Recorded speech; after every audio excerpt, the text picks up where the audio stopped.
مصطفیٰ صلی اللہ علیہ وآلہ واصحابہ وبارک وسلم کے دربار گہربار میں ہدیہ درود و سلام عرض کرنے کے بعد حضرت سیدنا علی المرتضیٰ شیر خدا رضی اللہ تعالی عنہ نے ارشاد فرمایا، اگرچہ فضیلتوں کے لحاظ سے، عظمتوں کے لحاظ سے معیت مصطفیٰ صلی اللہ علیہ وسلم رکھنے والا ہر شخص ہی عظمتوں کی چوٹیوں پر اور بلندیوں کے ہمالہ پر فائز ہے،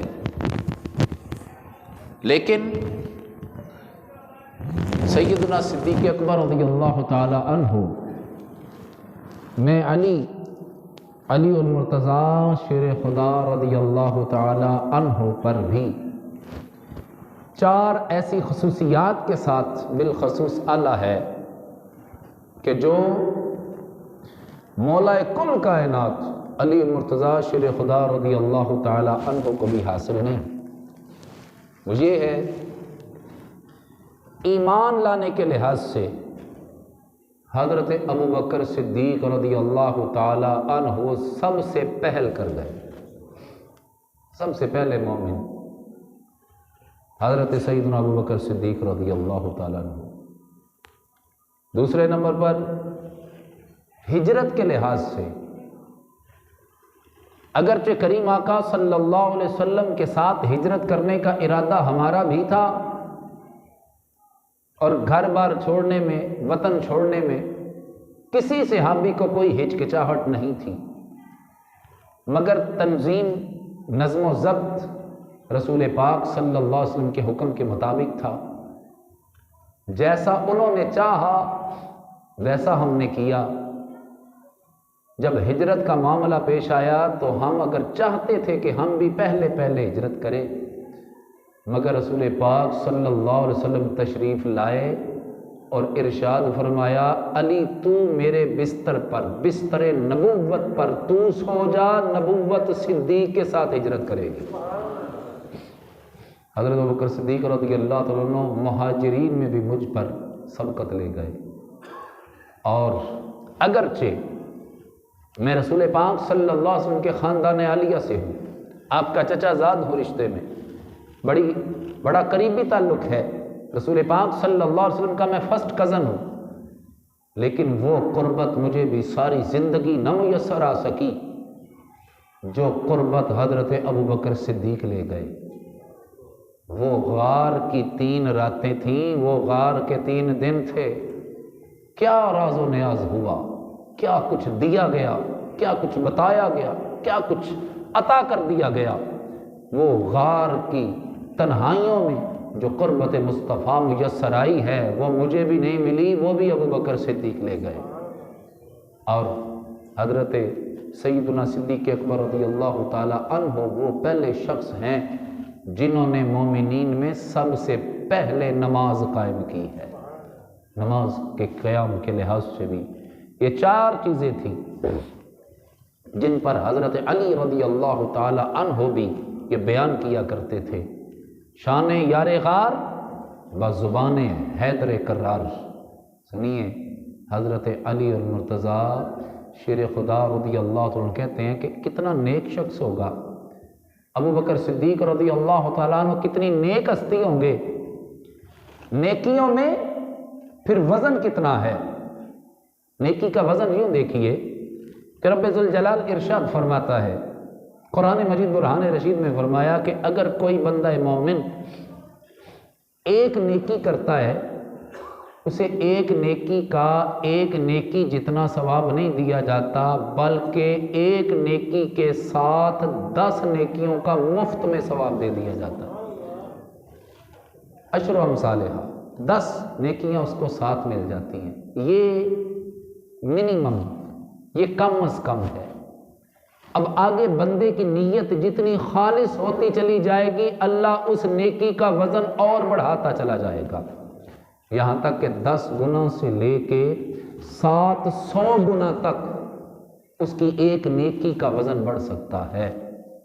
اور ذرا سوچو، علی المرتضیٰ ہوں، شیر خدا ہوں، مولا کل کائنات ہوں اور رسول پاک صلی اللہ علیہ وسلم کے خلیفہ رابع ہوں اور فاتح خیبر ہوں اور شجاع لوگوں کو آپ پر ناز اور فخر ہو، وہ شجاعت اور بہادری والے، وہ جن کا نام ان کی امی نے حیدر قرار رکھا ہو، وہ کتنی نیکیوں کے حامل ہوں گے، وہ کتنے اونچے مرتبے پر ہوں گے، وہ کتنے اونچے مقام پر ہوں گے، مگر عاجزی کا عالم یہ ہے کہ اپنی زبان سے اس بات کا اقرار کر رہے ہیں کہ علی المرتضیٰ شیر خدا اگرچہ حسنین کریمین رضی اللہ تعالی عنہما جو جنتی جوانوں کے سردار ہیں ان کا بھی باپ ہے، اور سیدہ فاطمہ الزہراء رضی اللہ تعالی عنہا جو رسول اللہ کی صاحبزادی ہیں ان کا بھی شوہر نامدار ہے اور داماد رسول ہے۔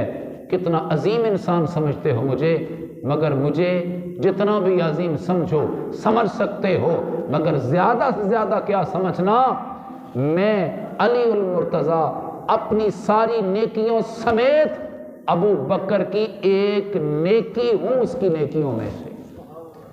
ابو بکر کی نیکیاں کتنی وزنی ہیں، ان کی نیکیوں میں سے ایک نیکی کو علی المرتضیٰ شیر خدا کہا جاتا ہے۔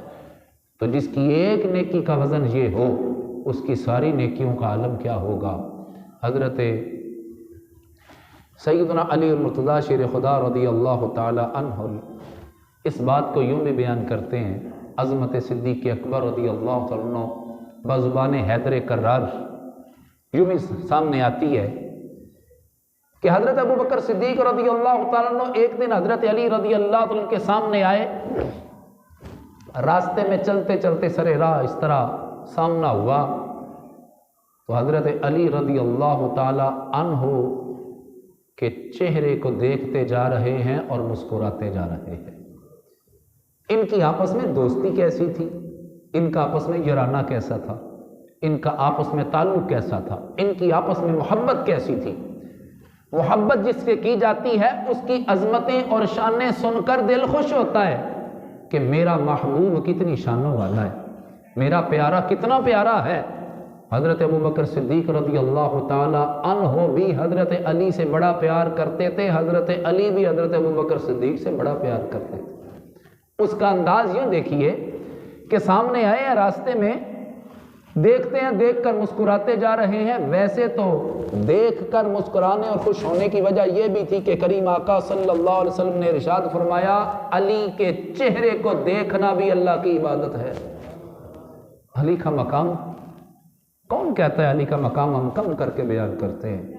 سنو، علی وہ ہیں، چہرہ علی کا دیکھا جائے عبادت اللہ کی ہوتی ہے۔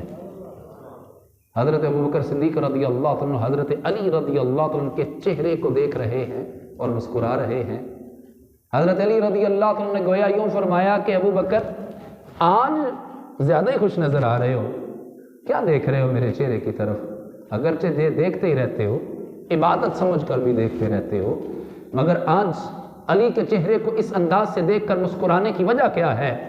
تو سیدنا صدیق اکبر رضی اللہ تعالیٰ عنہ فرماتے ہیں ابھی ابھی رسول پاک کی بارگاہ سے آ رہا ہوں اور شان علی سن کے آ رہا ہوں، آپ کی شان سن کے آ رہا ہوں۔ وہ شان کیا ہے بتاؤ تو؟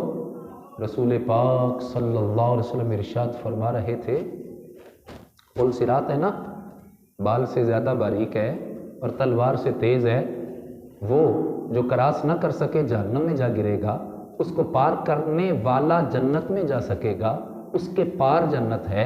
اتنا مشکل یہ راستہ، وہ راہ گزر کتنی مشکل، جو تلوار سے زیادہ تیز اور بال سے زیادہ باریک ہے، اس پر چلنا کتنا مشکل ہوگا، مگر اللہ تعالیٰ جس کو پار لگانا چاہے گا وہ بجلی سے بھی زیادہ تیزی کے ساتھ اس پل کو پار کر جائے گا۔ ہم ادھر بٹن آن کرتے ہیں، ادھر لائٹ چل جاتی ہے نا، تو کتنی تیز برقی رو ہے جو جلدی سے گزر جاتی ہے، ادھر آن کرتے ہیں ادھر آن ہو جاتا ہے۔ جو بھی ہم ڈیوائس آن کرنا چاہیں، اتنی رفتار ہے بجلی کے اندر، بجلی کی تیزی سے بھی زیادہ تیز وہ شخص پل صراط پار کرے گا جس کو اللہ تعالیٰ جنت میں جانے کی اجازت عطا فرمائے گا۔ اب جنت میں وہ جائے گا جو پل صراط سے گزر پائے گا۔ پل صراط سے گزرنے کا بھی کوئی میرٹ ہوگا، اس سے کون گزرے گا، اس کی اہلیت کیا ہوگی؟ اس کے پاس ایک اجازت نامہ ہونا چاہیے، پھر وہ پار کر سکے گا۔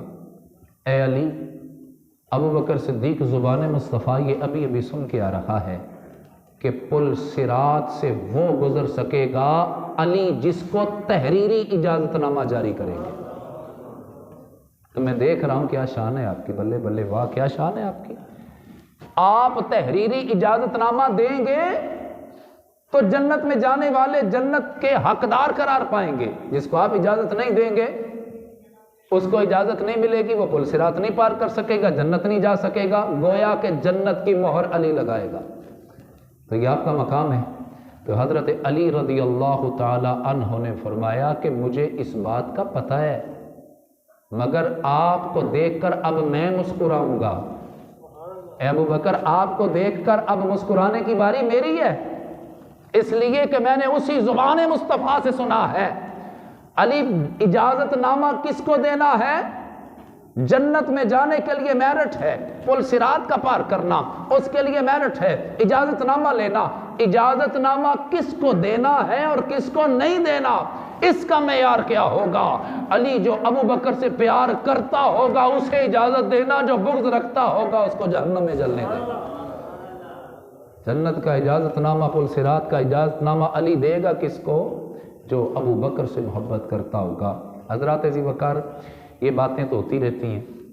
آج ایک اہم مسئلہ کی طرف اس اجتماع میں توجہ کروانے کی کوشش کرتا ہوں۔ اگرچہ یہ شکوہ نہیں ہے، یہ دکھتے دل کے ساتھ بس بیان کرنے لگا ہوں۔ بات تھوڑی سی تلخ ہے مگر برداشت کر جائیے گا۔ ساڈے مولوی سانوں دس دے کچھ نہیں، کسے مولوی اج تک گل کیتی کوئی نہیں۔ بھئی مولوی کے پاس آئے کتنا؟ جمعے کی 2 رکعتوں کے وقت آنے والے یہ سوال کیسے کر سکتے ہیں؟ میں بار بار اس بات کو عرض کر چکا ہوں، ابتدا میں تشریف لایا کیجئے، درجنوں کتابوں کا نچوڑ ہوتا ہے جو آپ کے سامنے پیش کیا جاتا ہے، اور یہ ہوائی فائرنگ نہیں ہوتی، اس کی بنیاد ہوتی ہے، اس کی بیس ہوتی ہے۔ تو ابتدا سے مضمون سننے والا انتہا تک سنیں، درس حدیث بھی سنیں، درس قرآن بھی سنیں۔ اللہ کے فضل سے ایک وقت آئے گا اللہ تعالیٰ اسے قیامت کے دن اپنے دین کے علماء کی صف میں کھڑا فرمائے گا۔ اگرچہ مدرسے نہیں جا سکا، اگرچہ درس نظامی نہیں پڑھ سکا، اگرچہ وہ باقاعدہ زانو تلمذ استاد کے سامنے نہیں بھی طے کر سکا، جو علم دین کی جستجو میں دروس و اسباق ہی سننے لگے گا، جمعے پر ہی ٹائم پر آ جائے گا، اللہ تعالیٰ علم دین کی جستجو کی وجہ سے اس کے دلی جذبات کے پیش نظر اپنے دین کے علماء کی صف میں کھڑا فرمائے گا۔ مسئلہ اہم بیان کرنا چاہتا ہوں، میری تو آواز ہے، پیغام محبت ہے جہاں تک پہنچے۔ باغ فدق کا معاملہ ذرا سنتے جائیے، یہ کیا تھا؟ یہ الزام ہے، امت کو بانٹنے کی ایک مذموم سازش ہے۔ کہا یہ جاتا ہے کہ سیدہ پاک حضرت سیدہ فاطمہ الزہراء رضی اللہ تعالی عنہا کے حصے میں فدق کا باغ آتا تھا نبی پاک کی وراثت میں، وہ آپ کے وصال کے بعد سیدہ پاک ابو بکر صدیق رضی اللہ عنہ کے دربار میں لینے کے لیے گئی تھی، انکار کر دیا گیا تھا، نہیں دینا، جاؤ یہاں سے۔ اور 4 گھنٹے ابو بکر صدیق کے دربار میں رسول کی بیٹی کھڑی روتی رہی، اور بڑے دربار میں رسول کی بیٹی کو معاذ اللہ بڑا تلخ جواب دیا گیا، ایسے الفاظ جو لکھے میں مول نہیں سکتا، ادب کا تقاضا نہیں ہے۔ بالآخر رسول کی بیٹی کو ناکام واپس جانا پڑا، خالی ہاتھ جانا پڑا، اور اس کے 6 مہینے بعد حضرت فاطمہ الزہراء رضی اللہ تعالیٰ عنہ کا انتقال ہو گیا۔ اس قدر آپ کو افسوس تھا، اس قدر آپ رنجیدہ تھی، اور اس قدر ابو بکر سے ناراض تھی۔ ابو بکر نے فدق کا مال کھایا ہے، فدق کا باغ ہڑپ گیا ہے، وغیرہ وغیرہ۔ یہ باتیں ایسی ہیں کہ جو ناقابل برداشت ہیں، کیونکہ حقیقت اس کے بالکل الٹ ہے۔ سب سے پہلے تو یہ جاننے کی ضرورت ہے کہ یہ فدق ہے کیا۔ اب حقیقت کا آئینہ دکھانے والا ہوں، جو کتابوں میں لکھا ہے، ان کی کتابوں میں بھی لکھا ہے، ہماری کتابوں میں بھی لکھا ہے، وہ بیان کرنے والا ہوں۔ حوالہ میں پیش کر دیتا ہوں مگر کچھ ابتدا سنیے تھا کیا، فدق کیا ہے۔ حضرت علی المرتضیٰ شیر خدا رضی اللہ تعالی عنہ کو فاتح خیبر کہا جاتا ہے۔ خیبر چند قلعوں کے ایک جمگھٹے کا نام تھا، چند قلعے تھے۔ مسلمانوں نے جب اس مقام کو فتح کرنا چاہا، کریم آقا صلی اللہ علیہ وسلم نے خود قیادت فرمائی، دیگر قلعے فتح ہوتے چلے گئے۔ ایک قلعہ بڑا مشکل تھا، اس کی جو فصیلیں تھیں، اس کی جو دیواریں تھیں بڑی مضبوط تھیں۔ مسلمانوں نے اگرچہ گھیرا ڈالا ہوا تھا، محاصرہ کیا ہوا تھا، مگر جب بھی پیش قدمی کی کوشش کی جاتی بڑا شدید رد عمل سامنے آتا، بڑی تیر اندازی کی جاتی اور زیادہ دیر محاصرہ بھی نہیں رکھا جا سکتا تھا۔ ویسے گھر میں بیٹھ کر کھانے کے لیے صحابہ کے پاس فقر و فاقہ کے علاوہ کیا تھا؟ گھر میں ضروریات اصلیہ، حاجات اصلیہ پوری نہیں ہوتی تھی، تو ایک بندہ مسافر ہو، جنگ کے لیے آیا ہو، کتنا کو سامان ہوگا؟ محاصرہ کرنے والوں کے اپنے پاس کھانے پینے کی چیزیں ختم ہونے لگی، اور جو قلعے کے اندر بیٹھے ہوئے تھے ان کے پاس تو 6 مہینے سال کا سٹاک تھا، وہ تو کھا سکتے تھے۔ محاصرہ جب کر لیا جاتا ہے تو نہ کوئی باہر کی چیز اندر جا سکتی ہے، نہ کوئی اندر کی چیز باہر آ سکتی ہے، بالآخر مجبوراً ان کو دروازے توڑنے پڑتے ہیں، کھولنے پڑتے ہیں۔ لیکن یہاں پر تو دفاعی انداز اور ڈیفنس بڑا مضبوط تھا ان کا۔ عرض کی گئی یا رسول اللہ صلی اللہ علیہ وسلم زیادہ دیر ہم محاصرہ نہیں رکھ سکتے، جانا پڑے گا، واپس چھوڑنا پڑے گا، ہمیں بیک فٹ پہ جانا پڑے گا۔ تو نبی پاک صلی اللہ علیہ وسلم نے ارشاد فرمایا ویسے بات یہی ہے، کیوں فکر کریں یارا ماسا بھی اگیرے دا انہوں ستئی خیرانے جدہ سائیں مگر ہو گئے۔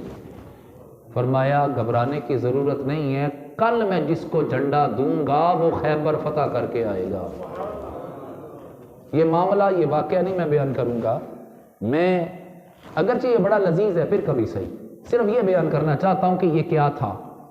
حضرت علی رضی اللہ عنہ کی آنکھوں میں شدید درد تھا، محبوب کی بارگاہ میں حاضر ہوئے، محبوب نے لب لگائی ہے، آنکھیں پہلے سے بھی زیادہ روشن ہو گئیں۔ جھنڈا دیا گیا، آپ خیبر فتح کر کے آئے، وہ مرحب والا معاملہ، وہ خیبر کے دروازے کو اکھاڑنے والا معاملہ بتایا نا کہ بڑا لذیذ یہ بھی واقعہ ہے پھر کبھی صحیح۔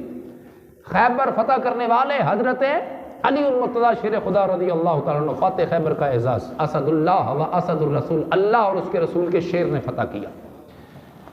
جب اتنا مضبوط قلعہ مسلمانوں نے بے سر و سامانی کی حالت میں بھی فتح کر لیا تو وہ وہاں کے یہودی وہ ڈر کے بھاگنے لگے، ہیبت چھانے لگی، خود ہی علاقے کو خالی کر دیا، اور وہ کچھ ایسی زمینیں جو اطراف و اکناف میں تھی خیبر کے، بغیر جنگ کے ہی وہ قبضے میں آ گئیں، ڈر کے بھاگ گئے نا، خالی کر دیا، سرنڈر کر گئے۔ تو جو بغیر جنگ کے حاصل ہوا وہ مال فے کہلایا۔ ان زمینوں میں سے ایک باغ تھا جس کا نام تھا فدق۔ لوگ الزام لگاتے تھے اور سنا کرتے تھے کہ جناب فدق کا باغ حضرت ابوبکر صدیق نے ہضم کر لیا، ہڑپ کر لیا، تو ذہن میں آتا تھا، پڑھنے سے پہلے یہ ذہن میں آتا تھا کہ شاید کوئی بہت بڑا باغ ہوگا، بہت بڑی مالیت ہوگی جو حضرت ابوبکر صدیق رضی اللہ تعالیٰ پر الزام لگایا جا رہا ہے۔ جب پڑھ کے دیکھا تو پتہ چلا جتنا ہماری مسجد کا یہ حال ہے نا، اتنا یا اس سے کم و بیش ہوگا، جس میں صرف کھجوروں کے 13 درخت لگے ہوئے تھے۔ اس کا الزام لگایا جاتا ہے کہ یہ ہڑپ گئے، اور کس پر لگایا جاتا ہے؟ اس کائنات کا جو سب سے بڑا صدیق ہے ابو بکر صدیق پر لگایا جاتا ہے۔ اور اس وقت جب لگایا جا رہا ہے الزام تو حضرت ابو بکر صدیق رضی اللہ عنہ کے پاس اپنے پاس کچھ نہیں تھا۔ کیا وہ اتنے ضرورت مند ہو گئے کہ اتنا 13 کھجوروں والا باغ بھی انہوں نے ہڑپنا تھا، اور ان کو ضرورت پڑ گئی 11 لاکھ مربع میل کے حکمران پر ان 13 کھجوروں کا الزام لگایا جاتا ہے۔ اتنا بڑا حکمران ہو، وہ اتنے سے باغ کی وجہ سے اہل بیت اطہار کا حق مارے گا، اور پھر اہل بیت اطہار کا ابو بکر صدیق، کتنی گھناؤنی سازش ہے یہ، اور کتنی گندی زبان ہے، اور ٹوٹ جائے وہ ہاتھ جو قلم چلاتے ہوئے یہ لکھتے ہیں۔ مسئلہ یہ پیش آیا، رسول پاک صلی اللہ علیہ وسلم کے وصال کے بعد بالاتفاق سارے صحابہ نے کہا جی اب خلیفۃ الرسول صدیق اکبر ہیں۔ سب نے منتخب کیا، متفقہ طور پر منتخب ہو گئے، خلافت کے مسند پر براجمان جلوہ فراز ہو گئے۔ ایک دن سیدہ پاک جناب سیدہ فاطمہ الزہرا رضی اللہ تعالی عنہا کے دل میں یہ خیال آیا کہ رسول پاک صلی اللہ علیہ وسلم کی 4 صاحبزادیاں جن میں 3 وصال کر چکی، میں موجود ہوں، رسول پاک صلی اللہ علیہ وسلم کے 3 صاحبزادے سارے وصال کر چکے، اولاد مصطفیٰ میں صرف میں موجود ہوں۔ اگر وراثت مصطفیٰ کو تقسیم کیا جائے تو جو ازواج کو، بیویوں کو حصہ دینے کے بعد جو اولاد کے لیے حصہ ہے وہ سارے کا سارا تو مجھے ملنا چاہیے، کیونکہ اولاد رسول سے میں ہی ہوں۔ اس خیال کے ساتھ لکھا اور حضرت عباس رضی اللہ تعالیٰ کا اپنا وکیل بنایا، ابو بکر صدیق رضی اللہ تعالیٰ کے پاس یہ پیغام بھیج دیا۔ لکھا کہاں ہے؟ اب حوالہ سنیے، شیعہ مسلک کی کتاب احتجاج تبرسی، امام احمد تبرسی لکھتا ہے، شیعہ مسلک کی کتاب حق الیقین ملا باقر مجلسی لکھتا ہے، معتبر ترین کتابیں ان کے اندر یہ موجود ہے۔ اہل سنت و جماعت کی کتابوں کا حوالہ سنیے، طبقات الکبریٰ امام ابن سعد رحمت اللہ علیہ، کتنی پرانی کتاب ہے یہ طبقات الکبریٰ۔ امام بخاری کے پیدا ہونے سے 26 سال پہلے امام ابن سعد وفات پا چکے تھے، اتنی بڑی پرانی کتاب یہ۔ اور سنن الکبریٰ بہقی، امام ابو الحسین بہقی رحمت اللہ علیہ بھی اس بات کو بیان کرتے۔ معتبر کتابوں کا حوالہ دینے کے بعد سنیے، جب پیغام بھیجا سیدہ پاک رضی اللہ تعالی عنہا نے، ادھر امہات المومنین رضی اللہ تعالی عنہن، رسول پاک صلی اللہ علیہ وسلم کی ازواج مطہرات، ہماری پیاری مائیں، انہوں نے بھی حضرت عثمان غنی رضی اللہ تعالیٰ عنہ کو اپنا وکیل بنایا اور حضرت ابو بکر صدیق رضی اللہ تعالیٰ عنہ کے دربار میں مطالبہ پیش کر دیا۔ ادھر سے بھی مطالبہ آ گیا، ادھر سے بھی مطالبہ آ گیا۔ جب دونوں مطالبے آ گئے، اب سنو فیصلہ جو سنایا ابو بکر صدیق رضی اللہ تعالیٰ عنہ نے کیا سنایا۔ کہتے ہیں اہل بیت اطہار کا حق کھا گئے، کیا صرف فدق کا باغ یا وراثت مصطفیٰ اگر بٹتی تو سیدہ کائنات رضی اللہ تعالیٰ عنہ اکیلی حقدار تھی؟ کیا ازواج مطہرات حقدار نہیں تھی؟ ان کا بھی مطالبہ آیا، ان کا بھی مطالبہ آیا۔ ابو بکر صدیق نے جو جواب دیا وہ سب کو دیا، صرف اکیلی سیدہ کائنات رضی اللہ تعالی عنہا کو جواب نہیں تھا۔ یہ کس کس کو جواب تھا؟ امہات المومنین رضی اللہ تعالی عنہن میں حضرت ابو بکر صدیق کی اپنی بیٹی عائشہ صدیقہ بھی تھی، ان کو بھی یہی جواب تھا۔ حضرت عمر فاروق رضی اللہ عنہ کی صاحبزادی سیدہ حفصہ رضی اللہ تعالی عنہا، ان کو بھی یہی جواب تھا، اور یہی جواب سیدہ کائنات فاطمہ الزہرا رضی اللہ تعالی عنہا کو بھی تھا۔ جب یہ جواب دے دیا، کیا جواب تھا؟ اے سیدہ پاک، اے سادات کے گھرانے والوں، یاد رکھنا ابو بکر آج بھی وہی ہے جو ہجرت کے وقت تھا، ابو بکر آج بھی وہی ہے جو تبوک کے وقت تھا۔ جب ابو بکر نے سارا کچھ چھوڑ دیا تھا اس مسکراتے چہرے کو دیکھنے کے لیے، مکہ سے ہجرت کی تھی مدینہ کی طرف، سب کچھ رسول پاک کی بارگاہ میں پیش کیا۔ آج بھی وہی صدیق ہے جس نے تبوک کے موقع پر سب کچھ پیش کر کے کہا تھا گھر میں کیا ہے؟ گھر میں اللہ چھوڑ آیا ہوں، اللہ کا رسول چھوڑ آیا ہوں۔ آج بھی وہی صدیق ہے۔ گھرانہ مصطفیٰ والے اہل بیت اطہار ایک اشارہ ابرو فرمائیں، ابو بکر اپنا سارا مال آج بھی نچھاور کرنے کے لیے تیار ہے، مگر جو فیصلہ ہے ابو بکر کا وہ یہ ہے کہ میرے کریم آقا صلی اللہ علیہ وسلم نے ارشاد فرمایا تھا، نبی کی جو وراثت ہے وہ دنیاوی مال مادیت نہیں ہے، نبی کی وراثت علم ہے۔ العلماء ورثۃ الانبیاء۔ اگر مال نبی کی وراثت ہونے لگے، کل کو کافر زبان کھولیں گے اور کہیں گے نبوت کا دعویٰ معاذ اللہ جھوٹا تھا، یہ صرف دنیا اکٹھی کرنے کے چکر تھے، اپنی نسلوں کو پالنے کے چکر تھے۔ نبی کا جو بھی مال ہوگا نبی کے وصال کے بعد وہ بیت المال میں جمع ہوگا، اور بیت المال کے وظیفے جس طرح سب کے لگائے گئے ہیں، اسی طرح اہل بیت کے بھی وظیفے بیت المال سے لگائے جائیں گے۔ جیسا سلوک دوسروں سے ہے ویسے ہی بیت المال کے حصے داروں میں بھی سلوک کیا جائے گا۔ ڈائریکٹ وراثت تقسیم نہیں کی جائے گی، بلکہ جو بھی ہوگا وہ بیت المال میں جمع کیا جائے گا۔ اے سیدہ پاک، خاص پیغام بھیجا، سیدہ پاک رسول اللہ کی پیاری بیٹی، میں نے رسول پاک صلی اللہ علیہ وسلم کا یہ فرمان سنا، آپ نے کیوں نہیں سنا؟ یہ بھی اعتراض کیا جاتا ہے کہ حدیثوں کا زیادہ پتہ رسول اللہ کے گھرانے والوں کو ہے یا باہر والوں کو ہے؟ ارے اس وقت حدیث کی کوئی کتاب نہیں تھی، کوئی بخاری نہیں تھی، کوئی مسلم نہیں تھی، کوئی ترمذی نہیں تھی، کوئی ابن ماجہ نہیں تھی. یہ حدیث کی کتابیں تو کہیں بعد میں آئی ہے. اس وقت چند حدیثیں اس کو یاد ہے، چند حدیثیں اس کو یاد ہیں، چند حدیثیں اس کو یاد ہیں. اور بارگاہ مصطفیٰ باہر لگتی تھی. گھر والے وہ مستورات اتنے فرامین مصطفیٰ کو نہ جان سکے ہوں گے جتنے ابو بکر ہر وقت سفر میں بھی ساتھ رہنے والے، حضر میں بھی ساتھ رہنے والے، وہ مشکل میں بھی ساتھ رہنے والے، وہ آسانی میں بھی ساتھ رہنے والے، ہر وقت وہ پہلا مومن ساتھ رہا ہے. تو جتنے فرامین کا ان کو علم ہوگا، ہو سکتا ہے گھر والوں کو اتنا علم نہ ہو. عرض کی کہ مجھے رسول پاک صلی اللہ علیہ وسلم کے اس فرمان کا علم ہے. میرے سامنے آپ نے یہ فرمان ارشاد فرمایا تھا، اگر مزید پختہ کرنا ہے میری بات کو تو حضرت علی المرتضیٰ شیر خدا آپ کے شوہر بھی اس بات کے گواہ ہیں، حضرت عباس رسول اللہ کے چچا بھی اس بات کے گواہ ہیں. ان دونوں سے تصدیق کی جا سکتی ہے. جب یہ پیغام دیا، کچھ دن گزرے، سنن الکبریٰ کے اندر یہ تفصیل موجود ہے، کچھ دن گزرے، حضرت سیدہ کائنات رضی اللہ تعالی عنہا نے کوئی اعتراض نہ کیا، امہات المومنین رضی اللہ تعالی عنہن نے کوئی اعتراض نہ کیا. پھر بھی دل کے اندر ایک کسک تھی، ہو سکتا ہے رسول پاک کی صاحبزادی کے دل میں کوئی خیال آتا ہو سکتا ہے میرے اس فیصلے سے پوری طرح مطمئن نہ ہو. حضرت ابو بکر صدیق رضی اللہ تعالیٰ عنہ اتمام حجت کے لیے اپنے گھر سے چلے، مسند خلافت سے چلے اور در امامت پر پہنچے، در اہل بیت پر پہنچے، در بیت زہرا پر پہنچے.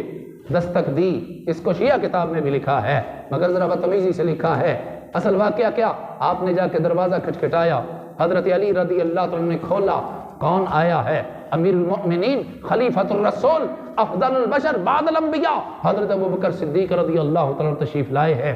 کیسے آنا ہوا؟ المختصر فرماتے ہیں کہ اگر اجازت ہو تو پردے میں رسول کی بیٹی سے بات کرنا چاہتا ہوں، پردے میں ان سے گفتگو کرنا چاہتا ہوں. اندر تشریف لے گئے، سیدہ پاک رضی اللہ تعالی عنہا سے پوچھا، ابو بکر صدیق آئے ہیں، ملاقات چاہتے ہیں، اجازت دے دوں؟ سیدہ پاک فرماتی ہیں، گھر آپ کا، میرے شوہر آپ کے، اگر آپ اجازت دیتے ہیں تو لے آئیے، مجھے کوئی اعتراض نہیں.